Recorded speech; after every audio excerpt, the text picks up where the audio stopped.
Crossovers are being popular this past few years. Syempre dahil yan sa kanilang practicality, ride height, and relatively ride comfort. Plus, the considerable affordability. Unlike ang mga sedans na affordable and comfortable sakyan, mababa ang ride height and ground clearance nila kaya hindi ganoon ka-practical sa urban jungle ng Pilipinas.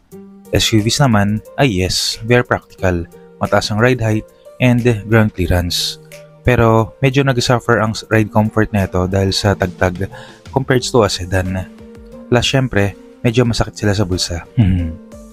And dahil walang Toyota CHR at medyo may kamahalan kasi ang Corolla Cross and even the recently released Toyota Yaris Cross, dito pumapasok ang Toyota Raze.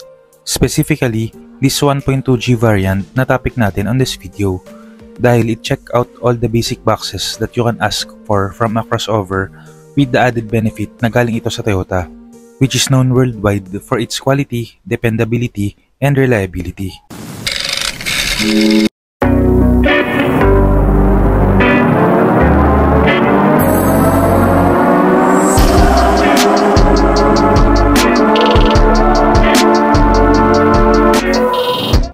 Before I go on, kung mahilig ka sa Philippine car news and reviews, I would appreciate it if you can consider giving a like on this video and subscribing to the channel.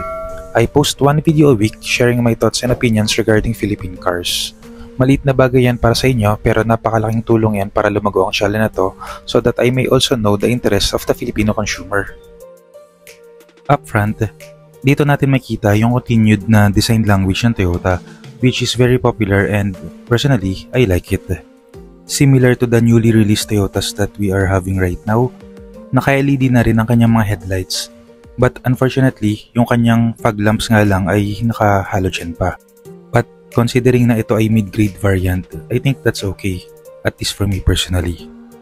Kung meron man akong pupunahin dito sa harap, yun ay yung kanyang nakaabang na, well, blank buttons or blank something dun sa taas ng kanyang halogen headlamps.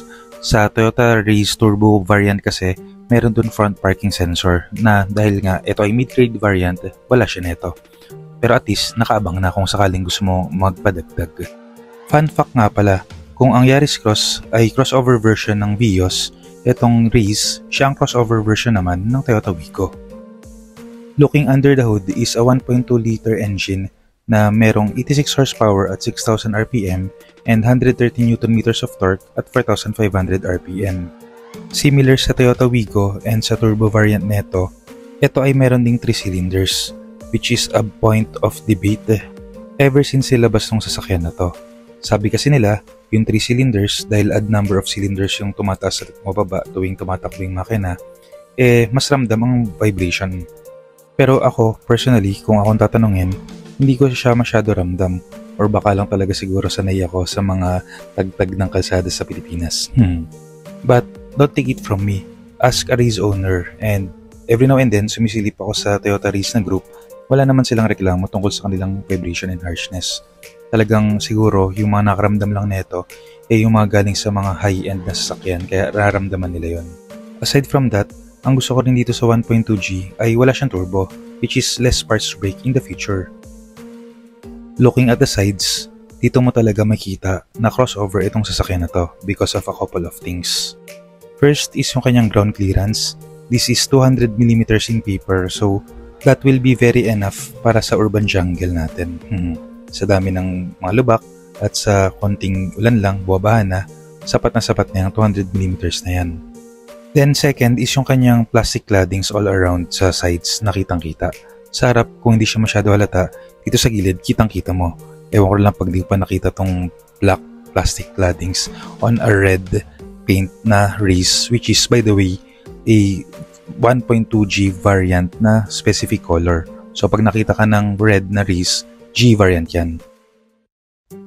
Looking at the rear, I think baka ako lang to, pero para sa akin, it's either you like it or not. Para sa akin, hindi ko siya masyado nagustuhan kasi parang napaka-plain niya. Ewan ko, baka ako lang naman yun. Pero what I do like is yung kanyang rear parking sensors with camera. Thank goodness na kahit mid-grade variant, meron din yan. Kahit hatchback to na madali naman i-park at matansya yung nasa likod mo, pag umatras ka, at least nandyan pa rin yung rear parking sensors and camera para matulungan ka. Overall, looking at the back and opening it up, meron lang akong dalawang hindi nagustuhan dito. One is yung kanyang parang blank na dapat siguro merong reflector dun sa lower bumper, and yung kanyang tono na parang ang flimsy tingnan. Well, flimsy talaga siya in reality. Hindi mo siya pwedeng patungan ng gamit. Talagang pangtakip lang siya onto prying eyes. A couple of things na nagustuhan ko dito sa likod upon opening the trunk are two things. One, syempre yung napaka-valuable na space, and yung kanyang full spare tire. Hindi siya donut tire na katulad ng iba, na parang feeling ko tinitipid. Also, if you need more space, cargo space that is, madaling itupi yung kanyang rear seats, kaya mas makapagdala ka ng mahaba at malaking bagay. Entering the rear seats and upon touching yung kanyang sidings or yung gilid ng pintuan, dito mo mararamdaman na medyo entry level nga talaga tong sakyan na to. You don't have soft padding materials dun sa armrest or elbow ng both sides of the door, pero at least yung hard plastics naman na to is tried and tested na from that other Toyotas before it. As for the seats, ito ay cloth material, so I think okay lang naman to for others kasi mainit ang leather, or kung gusto mo na nagpa-leather, madali lang naman yan sa aftermarket. Isofix tethers are at least there para makasabi mo na ito ay family car talaga. Diyan sinusukbit yung mga baby seat or car seats. Aside from that Isofix tethers and two bottle holders at both sides of the door, well, yun na yun. But surprisingly, kahit Wigo ang kanyang comparison, maluwag to. Me standing at 5'9", 5'9 and a half on a good day, napakaluwag ng kanyang legroom and headroom. Entering the front seats, similar sa likod, durable, tried and tested plastic materials din ang makita mo dito sa harap, which is a negative or minus siguro sa iba, pero ako, if you ask me, na nanggaling sa Toyota Vios, okay lang to kasi madaling linisin. Seats are manually adjustable, front, backward, then yung taas-baba, okay din yan para mahanap mo yung perfect driving position mo. Blank buttons on the left side, pero it is what it is, ganyan talaga ang mga Toyotas. And similar to the other Toyota cup holders, gusto ko tong cup holder dito sa aircon vents. Iba pa rin talaga yung practicality ng merong kang cup holder sa aircon vents para yung mga malamig na inumin mo, hindi siya masyadong iinit or mapalamig kahit papano.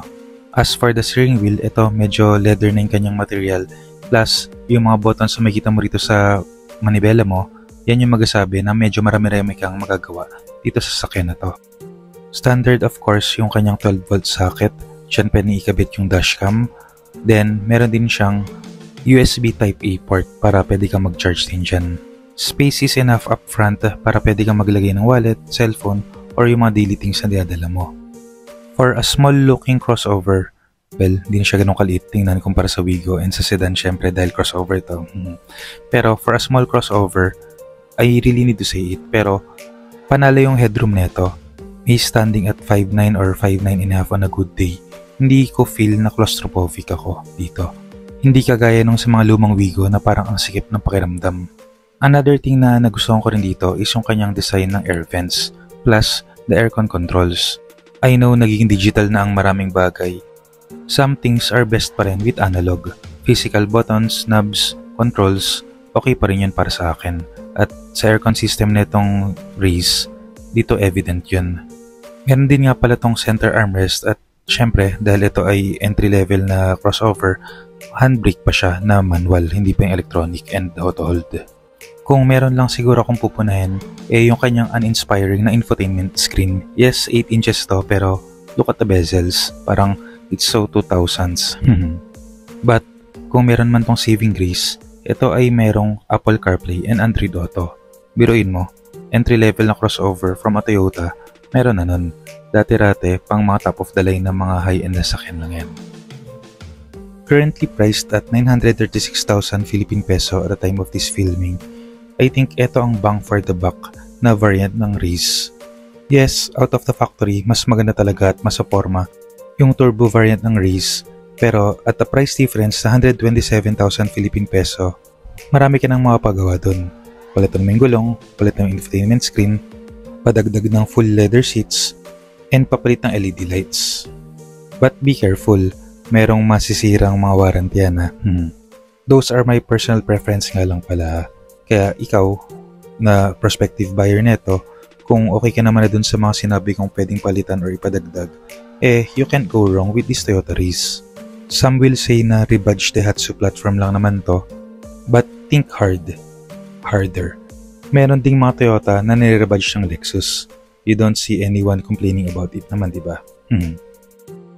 That's it for this video. Kung may gusto kayong idagdag, put them in the comment section down below.